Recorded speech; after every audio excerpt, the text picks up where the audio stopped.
Hello दोस्तों, राधे राधे। स्वागत है आपका आपके अपने चैनल में एम के राइटर में। तो दोस्तों, आज हम लोग देखने वाले हैं जयशंकर प्रसाद का जीवन परिचय, जो कि क्लास 10th और 11th-12th में बहुत ज़्यादा पूछा जाता है, बोर्ड एग्जाम में और इंटर बोर्ड में भी बहुत ज़्यादा पूछा जाता है, क्योंकि बहुत ही प्रसिद्ध है ये कवि हैं। और ये 9 से 10th में हर एक बुक में देता है, क्योंकि जान ही रहे हैं जो चीज़ बार बार रिपीट किया जाता है कि वो ज़्यादा वो प्रभावशाली और महत्वपूर्ण होता है। तो आज इनके जीवन परिचय में के बारे में देखेंगे और कुछ आप लोग को बाहरी भी चीज़ों के बारे में मैं बताऊंगा। तो साथ में मैं पढ़ता भी रहूँगा, अगर आप लोगों को कहीं लगेगा कुछ आप लोगों को लिखा हुआ कुछ मात्रा वात्रा कुछ नहीं समझ में आएगा, तो वो भी पढ़ने से क्लियर हो जाएगा आप लोगों को। तो इनका जन्म सन 1879 में हुआ था और इनके पिता का नाम देवी प्रसाद था। इनके पिता का नाम, जैसे कि आप लोगों को लग रहा होगा कि देवी प्रसाद ये महिला का नाम है, पर इनके पिता का नाम है। पहले ज़माने में ऐसे ऐसे नाम हुआ करते थे। और इनका जन्म स्थान काशी है। वाराणसी को ही अब नया नाम काशी दे दिया गया है। मृत्यु इनका सन 1937 ईस्वी में हुआ। मैं एक छोटा संक्षेप लिख दिया हूँ, 4 जो इम्पोर्टेंट है ऊपर ही लिख दिया हूँ। और इनका जीवन परिचय अब हम लोग देखने वाले हैं। जयशंकर प्रसाद का जन्म काशी के प्रसिद्ध वैश्य परिवार में 30 जनवरी को 1879 ईस्वी को हुआ था। और इनका परिवार सुघनी साहू के नाम से प्रसिद्ध था। प्रसाद जी के पिता देवी प्रसाद ये भी बहुत ही ज़्यादा जो स्व साहित्य परिचय में जो साहित्य लिखा जाता है उसमें बहुत ही इनका रुचि लगता था।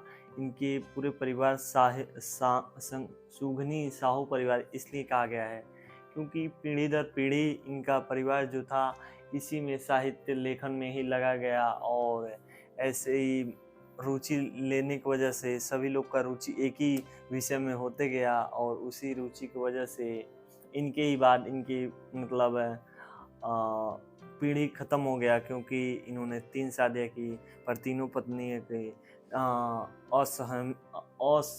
सीमित मतलब मौत हो गया, जैसे कि अभी समय नहीं हुआ था तभी हो गया। और इनके भाई, छोटे भाई और बड़े भाई, इनसे पहले ही इनका निधन हो गया।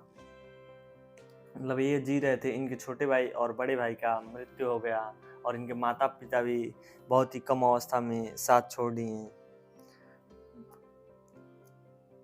इस प्रकार प्रसाद जी बहुत ही प्रभावशाली हुए अपने पिता की वजह से।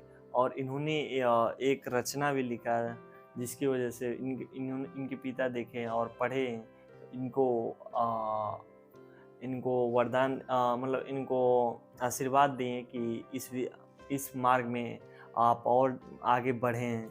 कोई भी पिता या कोई भी माता अपने बच्चे को देखती है अच्छे कर्म जब कर रहा है, तो उसको आशीर्वाद देती है कि उस क्षेत्र में और आगे बढ़े और उस ऊंचाई को हासिल करें। यहाँ पर देखिए दिया है, जिसे पढ़कर इनके पिता ने इन्हें महान कवि बनने का आशीर्वाद दिया। प्रसाद जी ने बाल्यावस्था में ही विभिन्न देशों की अपने पिता के साथ, अपने माता पिता के साथ तीर्थ यात्रा घूम लिए, जिसकी वजह से इनको ज़्यादा जानकारी प्राप्त हो गई। इसीलिए यह कविता लिखने में इनकी रुचि रही और इसको बहुत ही अच्छी तरह से वर्णित करके लिखते थे, जिस मतलब आप छोटे या बड़े पढ़े कोई आसानी समझ जाएगा। इनकी पढ़ाई भी ज़्यादा समय तक चली नहीं, क्योंकि इनकी रुचि लगी नहीं उसमें। तो इन्होंने घर पर ही मतलब अपने से बड़े लोगों को या आसपास से ही इन्होंने अंग्रेजी और संस्कृति विषय में बहुत ज़्यादा रुचि ली है और वह विषय सीख लिए हैं, क्योंकि पहले ज़माने में बहुत ही कम ही अंग्रेजी पढ़ते थे लोग, लेकिन इन्होंने पढ़ा संस्कृत बहुत ज़्यादा उस समय मान्यता थी। इस समय तो बहुत ही कम हो गई है। प्रसाद जी ने बाल्यावस्था में ही अपने माता पिता के साथ देश में विभिन्न तीर्थ यात्रा की। कुछ समय बाद इनके माता पिता की मृत्यु हो गई। इनकी शिक्षा दीक्षा प्रबंध बड़े भाई शंभुनाथ, इनके बड़े भाई का नाम शंभुनाथ था, जो बहुत ही सहयोग दिए थे और इनके जो जिस मार्ग में चल रहे हैं, जिस क्षेत्र में चल रहे हैं, आगे बढ़ें, क्योंकि इनके जो परिणाम थे, जो जिस मार्ग पे चल रहे थे, इनके पिता ने देख लिया था और वो आगे बता दिए थे और आगे ही आशीर्वाद दे दिए थे कि महान कवि बने। तो इनके भाई जो थे शंभुनाथ, वो भी जान रहे थे कि इस मार्ग में जब चल रहे हैं तो साथ देना चाहिए, और साथ भी दिए। तो इनकी रुचि नहीं लगी तब पढ़ाए, लेकिन पढ़ने में इनकी रुचि नहीं लगी। देखिए यहाँ पर लिखा भी गया है, सर्वप्रथम इनका नाम क्वींस कॉलेज में लिखाया गया, किंतु वहाँ इनका मन नहीं लगा। जब इनका मन ही नहीं लगा खुद से, क्योंकि वो अपना कॉलेज छोड़ा दिए कि मतलब मैं पढ़ा दे रहा हूँ। जैसे एक माँ बाप अपना बेटों को पढ़ाता है, लेकिन अब वो न पढ़े, थोड़ा सा दबाव डालता है, फिर भी वो न पढ़े, तो अब कोई अपना पैसा थोड़ी नहीं डुबाएगा। तो इनका रुचि नहीं लगी तो यह खुद ही छोड़ दिए और घर पर ही योग्य शिक्षकों के से अंग्रेजी और संस्कृति का अध्ययन किए।